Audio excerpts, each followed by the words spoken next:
High বন্ধুরা, কেউ লোভ লাগাবা না, যে যে খাবার চলে আসো। এই যে জাম্বুরা মাখা, এই যে লেবু পাতা দেওয়া হলো, দেখো কত লেবু পাতা, সেন্ট ভালো হবে। এখন এর মধ্যে চিনি, লবণ, লঙ্কা সব দিয়ে ঝাল ঝাল টক টক মিষ্টি মিষ্টি করে খাবো সবাই। আর গরমে এইগুলো খাওয়া খুব ভালো। টক খাওয়াই যে মেয়ে নিয়ে বসে গেছে, এই যে পাতা ছিলে দিয়েছে। আর এই যে দিদি সব ছিলে ছিলে দিচ্ছে, আমি মাখছি। আর ওই যে পুচকি একটা যে আছে আনিশা, যে আমার অনেক ভিডিও করে দেয়, ও গেছে সব লঙ্কা লবণ সব তেল আনতে। এই যে চলে আসে পাকা বুড়ি, এই যে লঙ্কা লবণ সবকিছু দিলাম ঢেলে।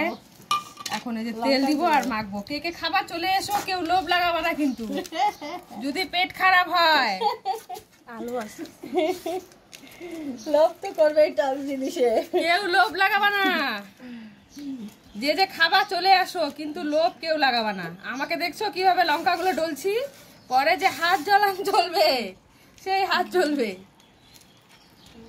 আর ঝাল ঝাল টক টক মিষ্টি মিষ্টি না হলে এই জিনিসগুলো ভালো লাগে না। আর এই জিনিসগুলো হচ্ছে লোভনীয়, সবারই লোভ লাগবে জানি। সবাই চলে এসো, আমরা এখন খাওয়া শুরু করব। যে যে খাবে তাড়াতাড়ি চলে এসো। Tata, bye bye.